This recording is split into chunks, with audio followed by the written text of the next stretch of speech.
están moviendo en el espacio. Y en un dado instante, respecto a un sistema inercial de referencia y un sistema inercial de coordenadas, como lo muestra el dibujo, en un dado instante la masa M1, respecto al origen de ese sistema de coordenadas, tiene un vector posición R1.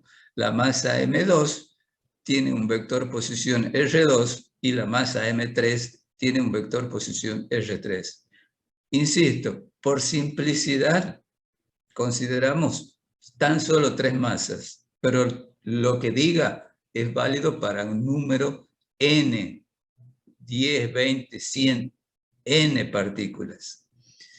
Se define como centro de masa o centro de masas del sistema de partículas al vector posición o al punto del espacio cuyo vector posición está dado por esta expresión. Así de simple. El vector... Profe. ¿Cómo? No, buen día, que disculpe la Hola, buen día, hola. Es un punto del espacio, el centro de masa, donde puede haber masa o no. Es un punto del espacio cuyo vector posición está dada por esta expresión. La posición del centro de masa es la masa M1 por el vector posición de la masa M1 más la masa M2 por el vector posición de la masa M2, lo mismo para la 3. ¿Sí? Sobre M1 más M2 más M3. Es M1 más M2 más M3 es la masa total del sistema. Abreviadamente, para n partículas, esto se puede escribir, esta suma de la izquierda del numerador, como sumatoria, no sé si conocen ese símbolo, una letra griega sigma, desde i igual a 1 hasta n, de m sub i, la masa iésima, por el vector posición de la masa iésima. Y en el denominador, M1 más M2 más M3, escrito abreviadamente, sumatoria desde I igual a 1 hasta N de M sub I, donde M es la masa total del sistema. Por ejemplo, si tienen un sistema de partículas formado tan solo por 2 partículas, el caso particular que las masas sean iguales, no necesariamente tienen que ser iguales.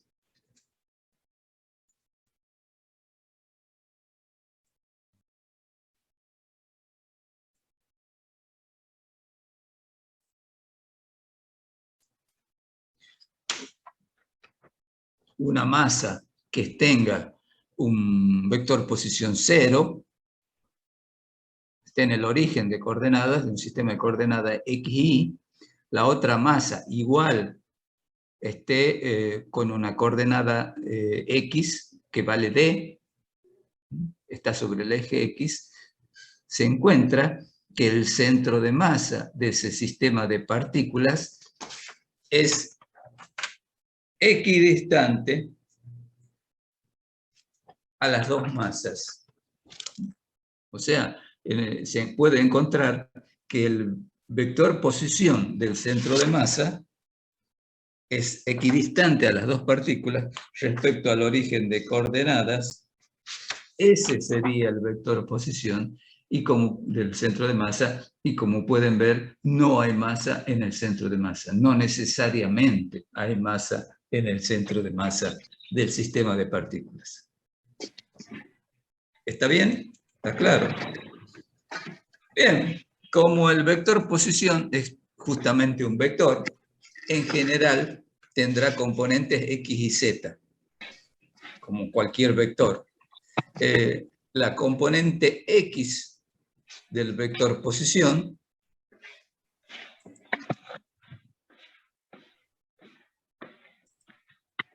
la componente X del vector posición estará dada por esa expresión.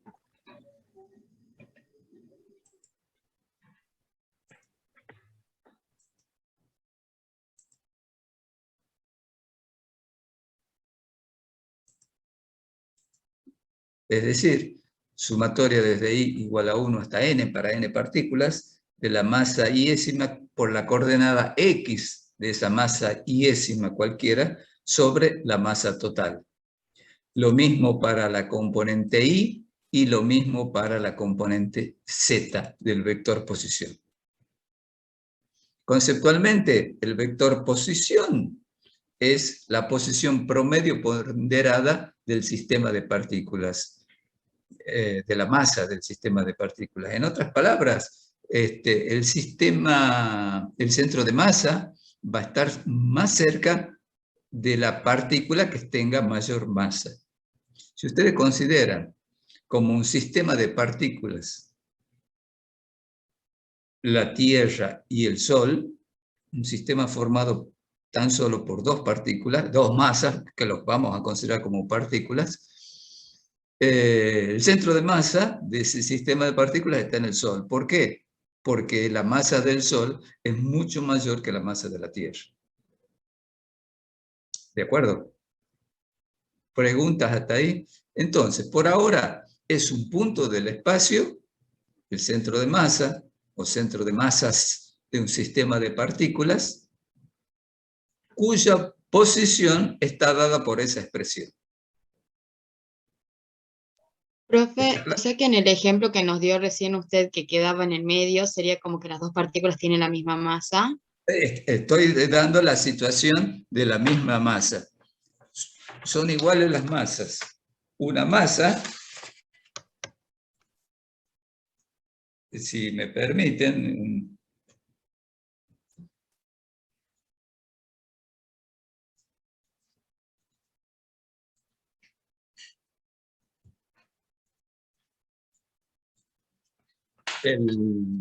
por definición de posición del centro de masa, son iguales las masas, sería la masa M1 por el vector, esta, que es M, por el vector posición de la masa M1, esta, más esta otra masa por su correspondiente vector posición sobre la masa total, M más M. Entonces, ustedes saben del ejemplo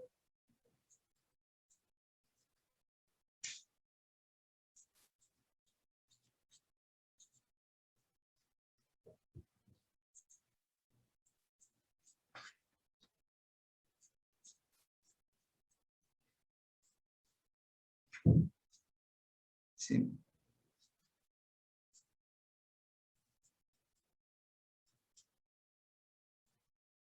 Denme un segundito. Y por ejemplo, eso que pasa cuando dos partículas tienen igual masa, si tengo un sistema también que tiene más cantidad de partículas con igual masa, también significa que el centro de masa va a estar a la misma Va a distancia ser de cada una, equidistante ¿verdad? a las masas. Ah, bien. Gracias. ¿Sí? Si tenés, por ejemplo, tres masas en los vértices de un triángulo equilátero, las tres masas, siempre y cuando que las masas sean iguales, obviamente.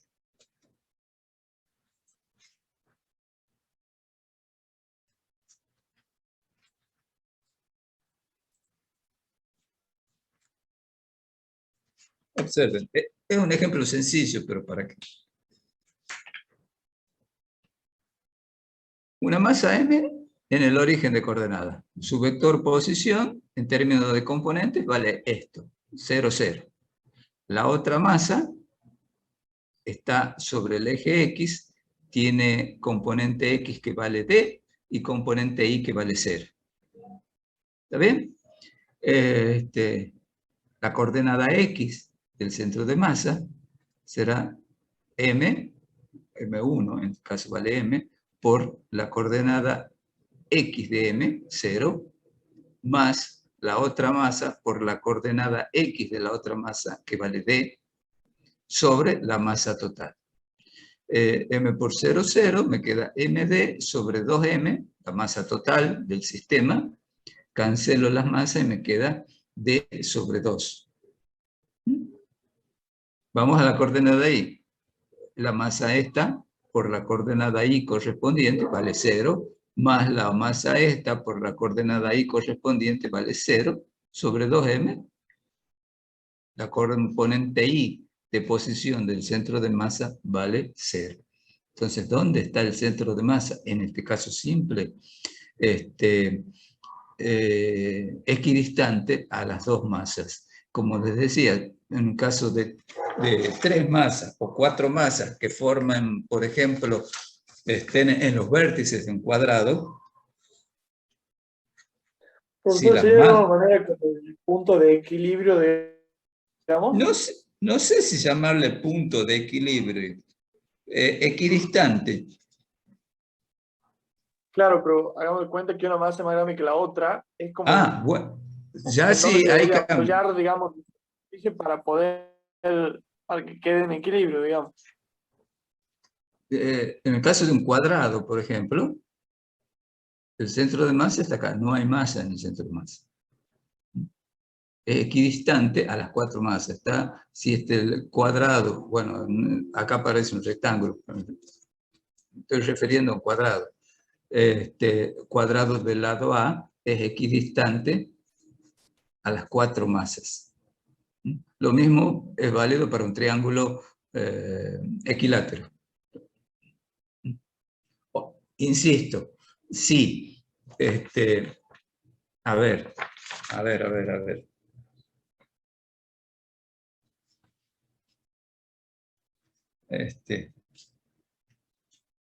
Permítanme que haga.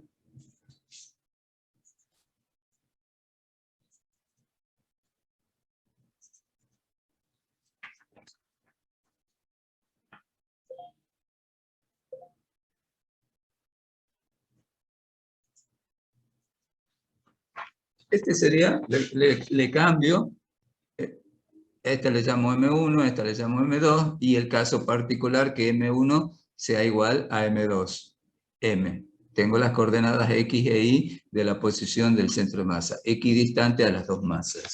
Ahora, por ejemplo, si M1 fuese mucho más grande que M2,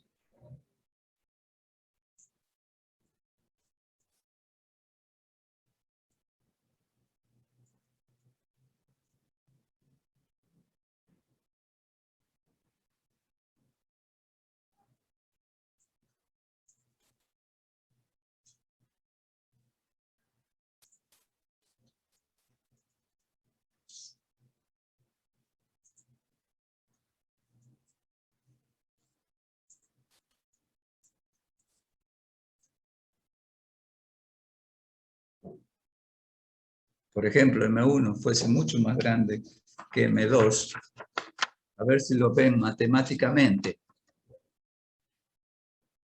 Ahora son diferentes las masas, M1 y M2 son diferentes. Suponemos que M1 sea mucho más grande que M2, o sea, la que está en el origen es mucho mayor que la otra. La componente X de la posición del centro de masa sería M1 por 0, está en el origen, más M2 por D, sobre M1 más M2. Este denominador se hace muy grande, porque M1 es mayor que M2.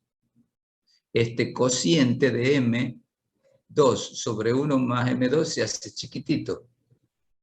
O sea, el valor de coordenadas X es mucho menor que D. O sea, se aproxima al origen de coordenadas. ¿Lo ven? O sea, está más cerca de la de mayor masa. Este denominador se hace grande porque M1 es mucho mayor que M2. O sea, este cociente de M2 sobre M1 más M2 se hace chiquito, es menor que 0, no negativo, sino menor que 0. Por lo tanto, el producto de ese valor menor que 0 por D es mucho menor que D. Entonces, me acerco al origen de coordenadas. ¿Sí? Cuanto mayor sea M1, más chico será el cociente, más cerca del origen de coordenadas estará el centro de masa. ¿Está claro? Eso con dos masas. Lo mismo vale para n partículas.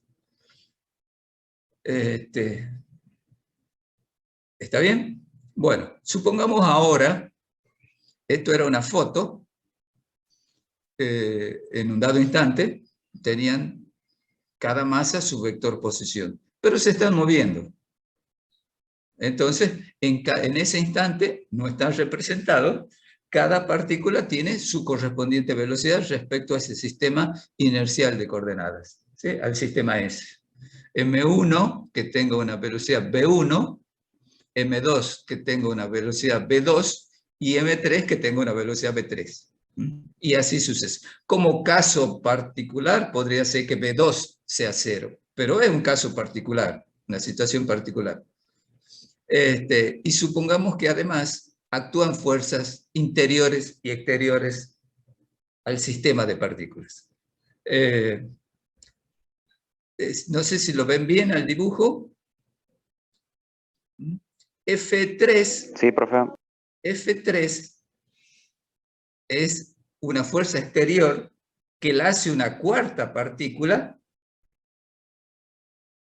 al sistema, en particular a M3. ¿Sí? Mi dedo, por ejemplo, está empujando la masa M3. F2 es una fuerza que le hace a alguien externo al sistema de partículas a la masa M2. Y lo mismo con F1. Pueden tener cualquier dirección. A su vez, las partículas, o sea, esas F1, F2 y F3 son fuerzas exteriores al sistema, o externas al sistema. A su vez, las partículas se ejercen mutuamente fuerzas. Por ejemplo, entre la partícula 1 y 2 hay una fuerza de atracción entre ellas, ¿sí? Las fuerzas interiores entre partículas en general pueden ser de atracción o repulsión. Se atraen las masas o se repelen las masas. Estos dos casos contemplan la mayoría de las situaciones que ocurren en la naturaleza, de atracción o repulsión.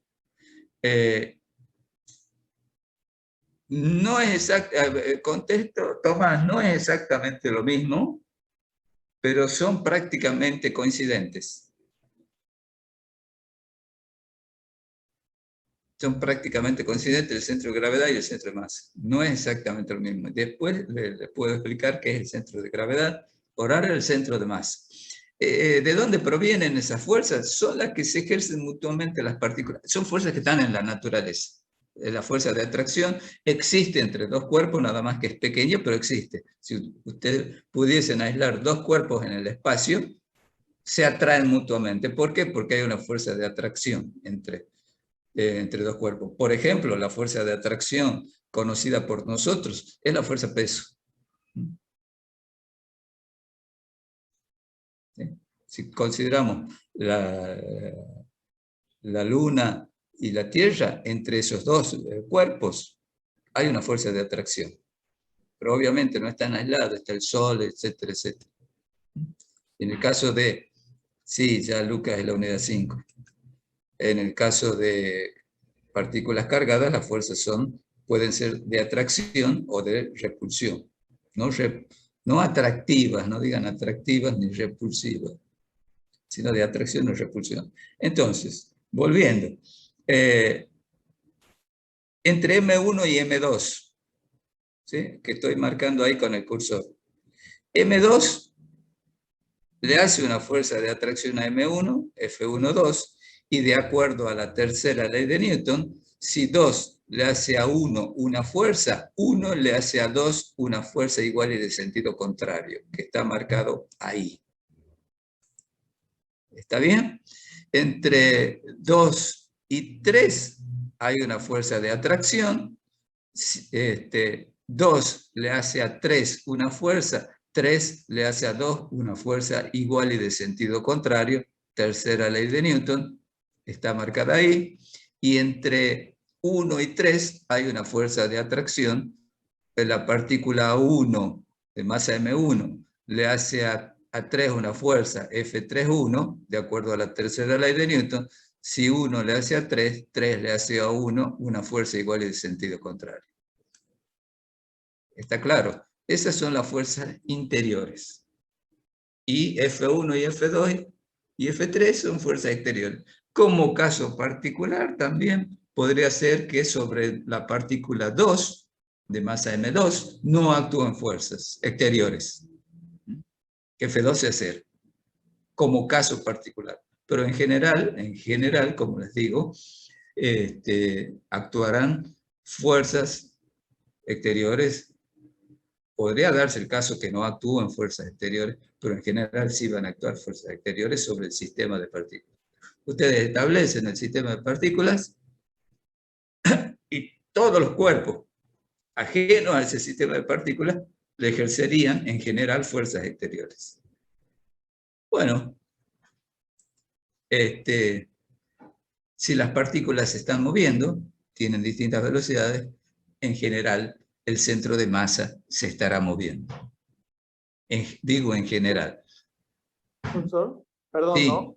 Pero sí, entiendo yo, digamos, que hay fuerzas que como que se atraen, digamos, las masas entre sí, sí. pero F3 sola, F1 sola y F2 sola son otras fuerzas que le aplican a las masas simultáneamente. ¿Cómo? ¿Se Simultáneamente, pero entiende? son... Pregunta. F1 sola, no F1.2 o F1.3, Sí, digo, sí, F1 sola, F2 y F sub 3. Bien, sí. esas tres fuerzas, ¿por qué son generadas? ¿Son fuerzas, digamos, aleatorias, digamos, Claudia, de apaga el otra cosa? micrófono. Son fuerzas que están haciendo una masa M que no forma parte del sistema, al sistema, en particular a una de las partículas del sistema. Bien, ahora entiendo. Gracias. ¿Está bien? O sea, mi sistema está formado por 3 partículas. En el caso de una partícula, cuando hablábamos de una partícula no lo dijimos, pero todas las fuerzas eran exteriores, porque le hacían cuerpos ajenos a la partícula. Ahora, con un sistema de partículas, esas fuerzas exteriores son fuerzas que le hacen cuerpos ajenos al sistema de partículas. ¿Está bien? Esas son F1, F2, F3. Entiendo. Entonces, se están moviendo las partículas. En un dado instante, cada una tendrá su velocidad. B1, B2 y B3 para M1, M2 y M3. ¿Sí? Sabemos, por definición de velocidad, y ustedes ya saben derivar, que la derivada respecto del tiempo del vector posición me dará, perdón, del vector posición del centro de masa, me dará la velocidad del centro de masa. Si derivan esta expresión respecto del tiempo, M1 más M2 más M3 es constante, sale fuera de la derivada y me queda derivada de una suma, es igual a la suma de las derivadas. M1 es constante, entonces me queda derivada de R1 respecto de T1, más M2 derivada de R2 respecto de T, más derivada de R3 respecto de T, que son las correspondientes velocidades. Llego a que la velocidad del centro de masa se expresa de esa manera. M1 por B1 más M2 por B2 más M3 por B3 sobre la masa total del sistema de partículas. Abreviadamente, como hice con el vector posición del centro de masa, sumatoria desde I igual a 1 hasta N para N partículas, MI por B sub I sobre la sumatoria de todas las masas, es decir, la masa total del sistema de partículas. Siguiendo con este ejemplo,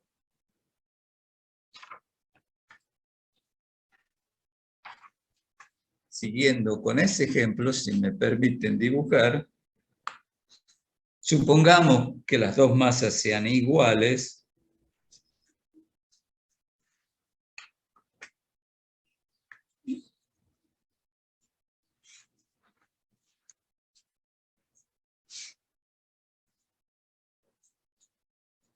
Ya hago un dibujito.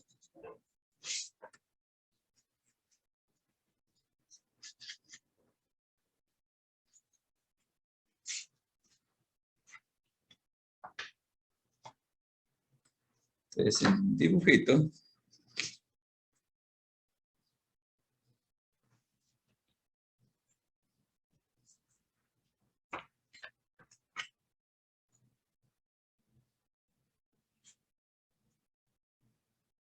P1 y al revés, P2.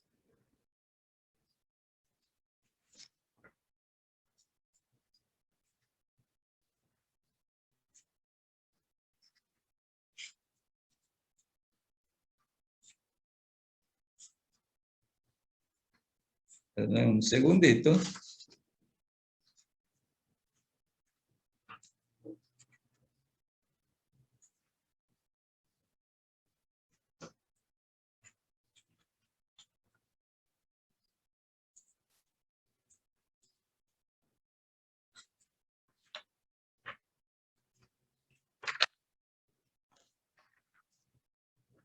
Supongamos el caso particular de que sigamos con este ejemplo, M1 y M2, y que M1 sea igual a M2.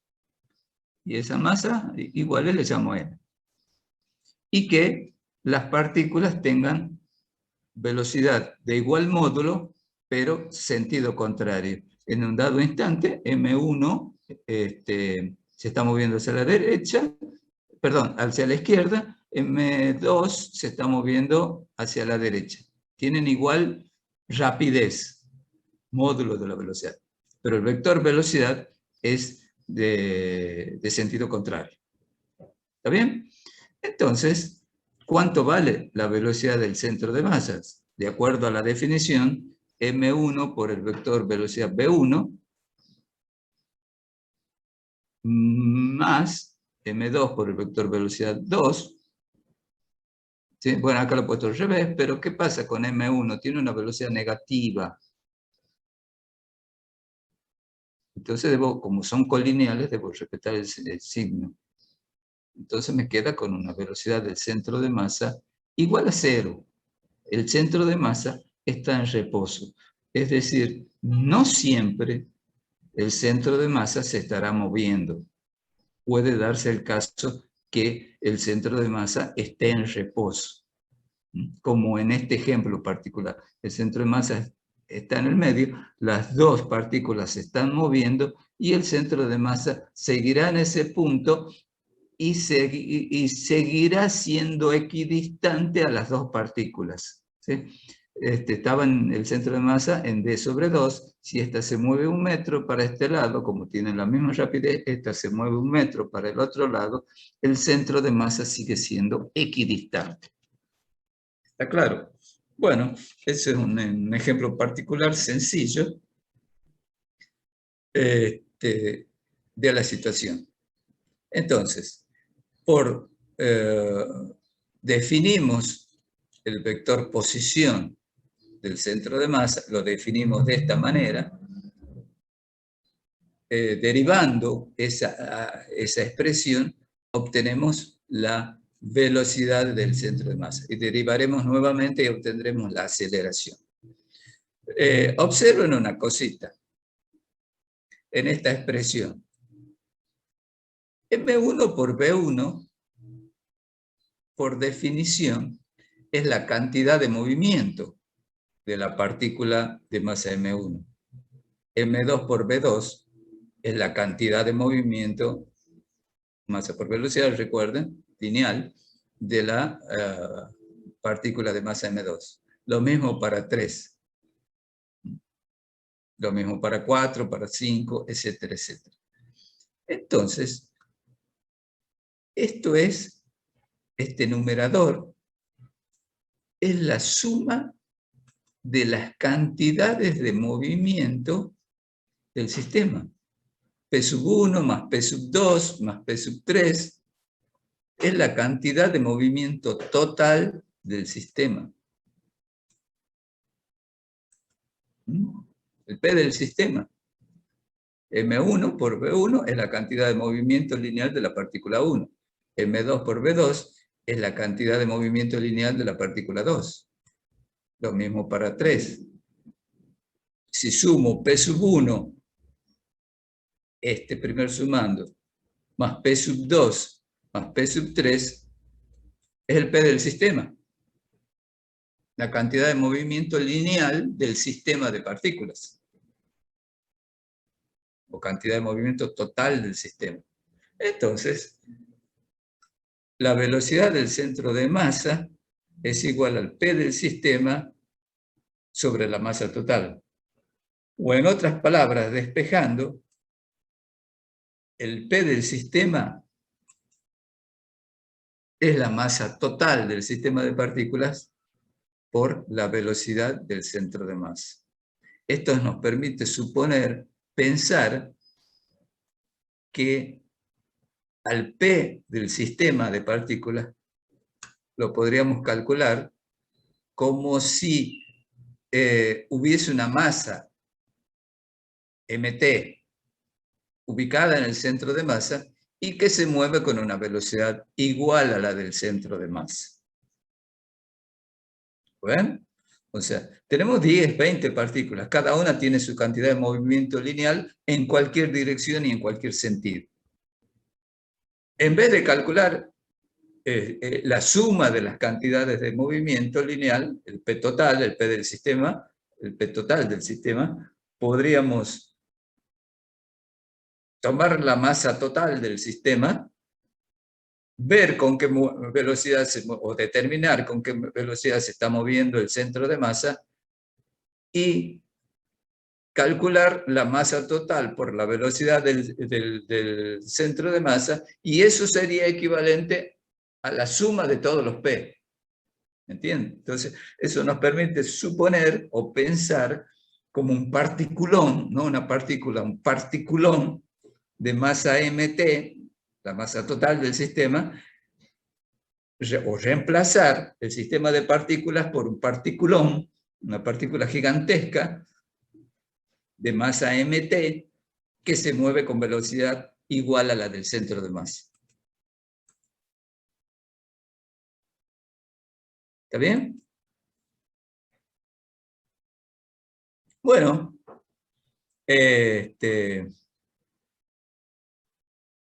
si yo les decía, si derivamos esta expresión, obtenemos la aceleración del centro de masa. La derivada de la velocidad respecto del tiempo es la aceleración del centro de masa. ¿Está claro, chicos, esto? Primero el concepto de derivadas. Sí, sí, yo creo que sí. ¿Sí? ¿Todos los demás también? Sí, profe. Profe, sí, profe. ¿Eh? Yo creo que sí. Sí, profe. Creo que sí. Creo que sí. Bueno, miren.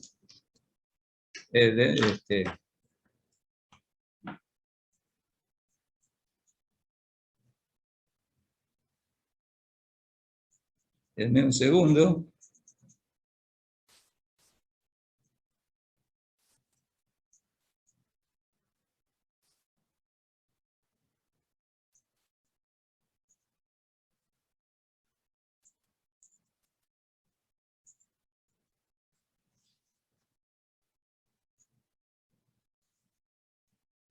Esta, rápidamente, y lo mismo vale para cuando derive la velocidad. Esta es, por definición, en el caso de 3 partículas, la posición del centro de masa. La velocidad del centro de masa es la derivada, por definición, de la posición respecto del tiempo.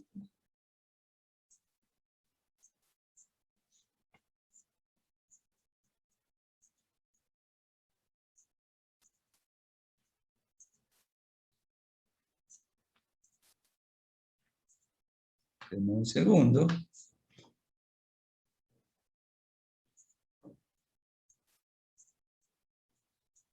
Yo sé que están empezando a derivar.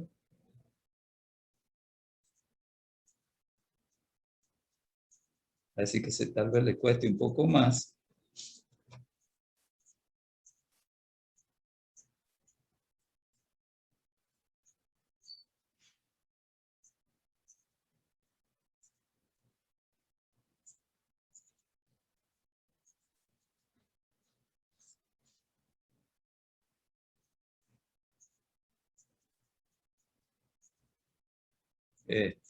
¿Alguna pregunta?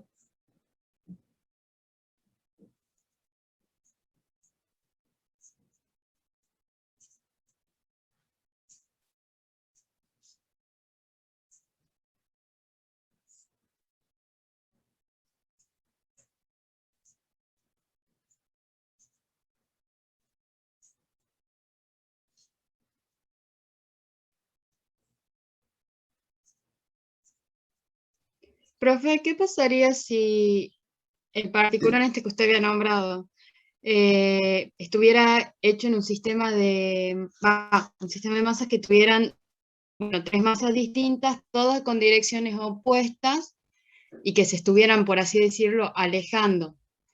¿Y qué, El centro de masa cambiaría de lugar, sí, cambiaría de sí, se estaría velocidad, pero el moviendo. tamaño de la partícula, ¿cómo sería, digamos? Porque las masas se irían alejando cada vez más, ¿verdad? Bueno, sí, no, pero el centro de masa, ojo, en el centro de masa no hay nada. Yo puedo suponer, imaginar que en el centro, puedo suponer, repito, para calcular el P del sistema, P sub 1 más P sub 2 más P sub 3, suponer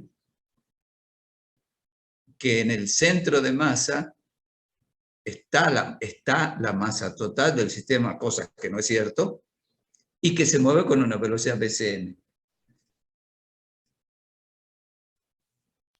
¿Me Ya, ahora entendés? sí entiendo. Ya, gracias. Pero no es que haya masa, acabamos de demostrar que no, con ese ejemplito,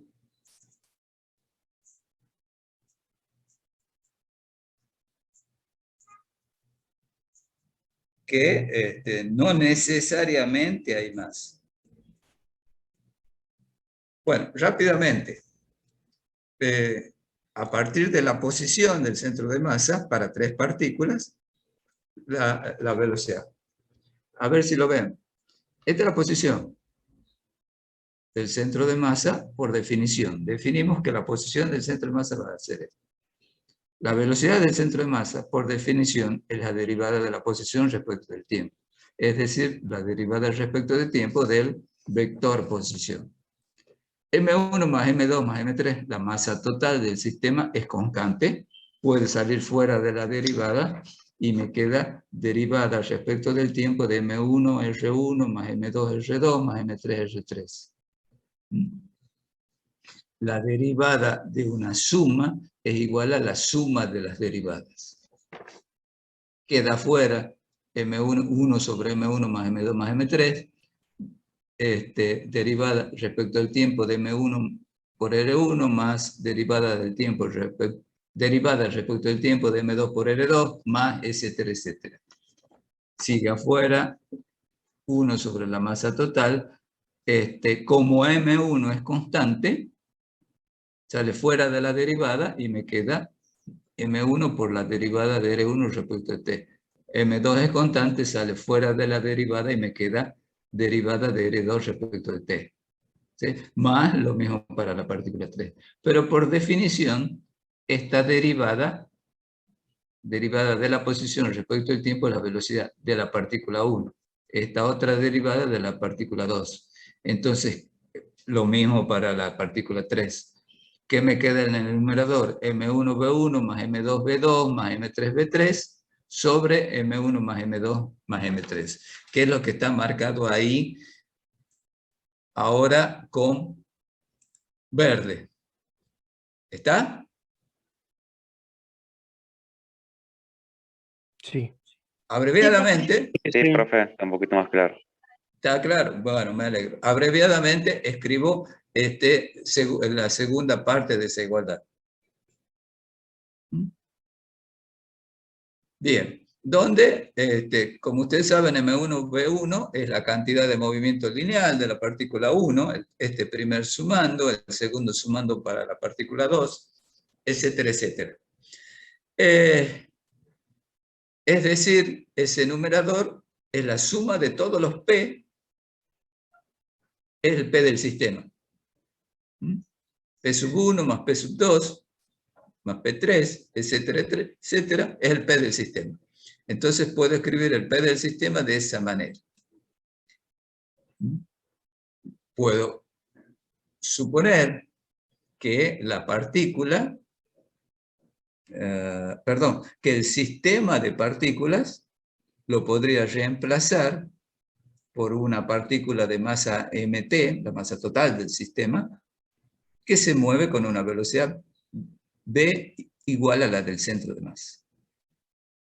Bueno, derivo nuevamente la velocidad y que obtengo por definición la aceleración del centro de masa.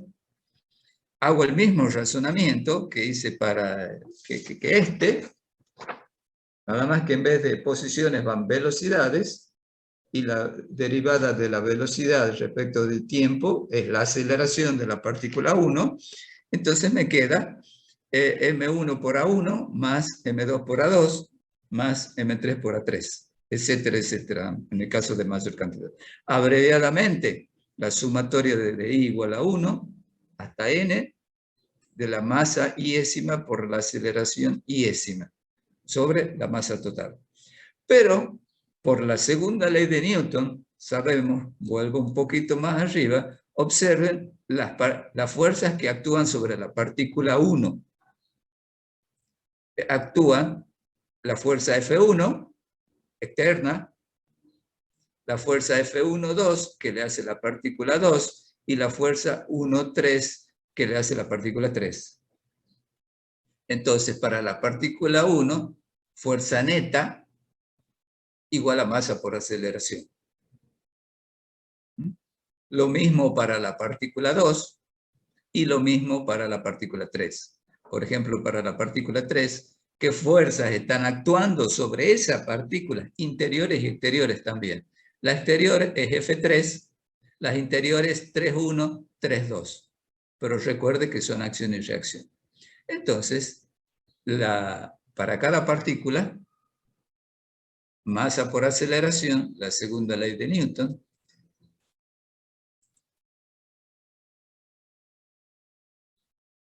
sería la suma vectorial de las fuerzas que actúan sobre la partícula 1.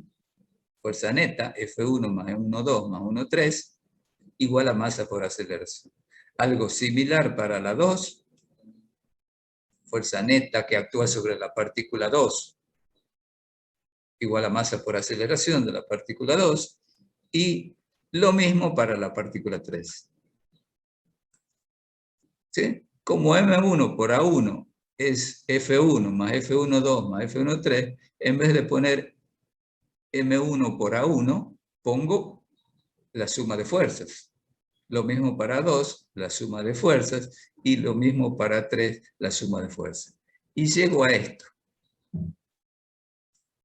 Muy complicado a priori, pero observen, de acuerdo a la tercera ley de Newton, F1,2 es igual y de sentido contrario a la 2,1, F1,3 es igual y de sentido contrario a la 3,1, y F2,3 es igual y de sentido contrario a la 3,2, tercera ley de Newton. Entonces, F1,2, amarillo, es igual y de sentido contrario a F2,1. La suma vectorial da 0. F1,3 y F3,1 son iguales de sentido contrario. La suma vectorial de esas dos fuerzas da 0. F2,3 y F3,2, la suma vectorial de esas dos fuerzas es 0, igual y de sentido contrario. Entonces, mire qué me está quedando. Las verdes, F1 exterior al sistema, F2 exterior al sistema, F3 exterior al sistema. Entonces, la aceleración del centro de masa es la suma vectorial de F1 más F2 más F3 sobre la masa total. ¿Y qué es F1 más F2 más F3? La fuerza neta exterior debido a fuerzas exteriores. Entonces, la aceleración del centro de masa es suma de fuerzas exteriores sobre la masa total. O suma de fuerzas exteriores es igual a la masa total por la aceleración del centro de masa. Conclusión, solamente las fuerzas exteriores aceleran el centro de masa del sistema de partículas. Como pueden ver, las fuerzas interiores no aportan, no hacen cambiar la aceleración del centro de masa del sistema de partículas. La aceleración del centro de masa solamente depende de fuerzas exteriores. Si de pronto no hay fuerzas exteriores actuando sobre el sistema de partículas, ese numerador es cero, la aceleración del centro de masa es cero, la velocidad del centro de masa es cero o constante, movimiento rectilíneo uniforme del centro de masa. ¿Está claro hasta ahí? Sí. Bien. Entonces, repito, esta ecuación es muy importante porque las fuerzas interiores no contribuyen a la aceleración del centro de masa del sistema. ¿Sí? Entonces, repito, si la suma de fuerzas, hay, por ejemplo, actuando tres fuerzas, la suma vectorial de esas tres fuerzas, exteriores me refiero, la suma vectorial de esas tres fuerzas es cero, la aceleración del centro de masa es cero. En otras palabras, exacto, Lucas, no influyen en la aceleración del centro de masa. Está claro que cada partícula va a estar acelerada, cada partícula del sistema. Sobre la partícula 1, está una fuerza exterior y dos fuerzas interiores. En el caso de tres partículas, si no habrá más fuerzas interiores. Pero la partícula 1 está acelerada debido a esas tres fuerzas. Exterior, más interior, más interior. En este caso de tres partículas. Pero el centro de masa, la aceleración del centro de masa, depende pura y exclusivamente de las fuerzas exteriores.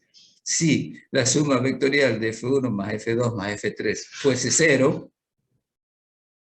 la aceleración del centro de masa es cero. Y que una aceleración sea cero significa que la velocidad sea cero o constante. El centro de masa está en reposo o se mueve con movimiento rectilíneo uniforme. Bien, y un poquito más, y ya dejamos. Si derivo, la aceleración del centro de masa, no derivo nada, es la derivada de la velocidad respecto del tiempo, ¿sí? Observen, puedo escribir esto, puedo escribir eso. Aceleración del centro de masa es 1 sobre la masa total. A ver dónde lo puedo poner. Visto de acá, yo derivo esto,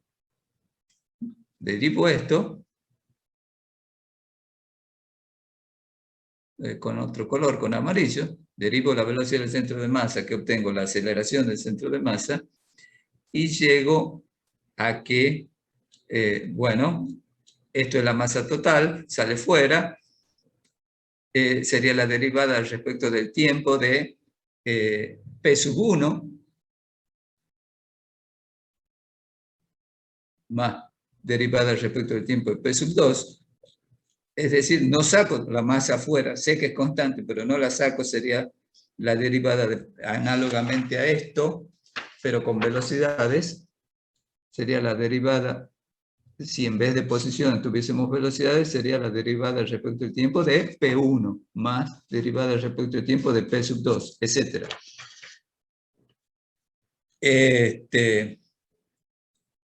Más P3, es decir, acá tengo la suma de derivadas, sería la derivada respecto al tiempo de P sub 1 más P sub 2 más P3, el P del sistema. Bueno, teniendo en cuenta que la aceleración del centro de masa lo puedo escribir como 1 sobre la masa total derivada respecto al tiempo de P del sistema, y que también es suma de fuerzas exteriores sobre la masa total, concluyo que la derivada de P del sistema respecto del tiempo es igual a la suma de fuerzas exteriores o fuerza neta debido a las fuerzas exteriores. ¿Les suena esa ecuación? Que la vimos el lunes. Sería La como segunda- una Más o menos, definición de la profe. segunda ley de Sí, Newton. es la segunda ley de Newton en términos de P, que de eso hablábamos el lunes. En algún momento hablamos. Fuerza neta igual a derivada de P respecto de T para una partícula, Ahora, para un sistema de partículas, la derivada de respecto del tiempo del P del sistema es la suma de todas las fuerzas exteriores, la fuerza neta exterior, o fuerza resultante exterior. En conclusión, y para terminar por hoy, ya viene el profe Zenón, ¿qué pasa si la suma vectorial de todas las fuerzas exteriores es 0? ¿Qué pasa con el P del sistema? ¿Es constante? Es constante, ¿sí? ¿Qué es lo que está puesto ahí? ¿Sí? Si suma de fuerzas exteriores igual a 0, bueno, está todo lo que veníamos viendo.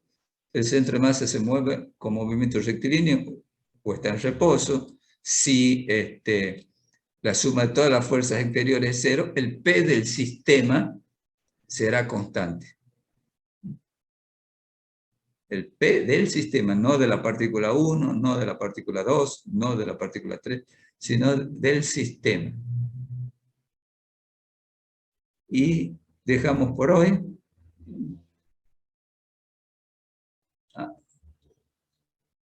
Ya vamos a hablar el lunes, hoy es miércoles, casi digo que es lunes. Y una cosa más, y termino un concepto. Profe Zenón, ¿ya está? Hola, hola, sí, sí, aquí estoy. Hola. ¿Qué sería P? Cantidad de movimiento. MB.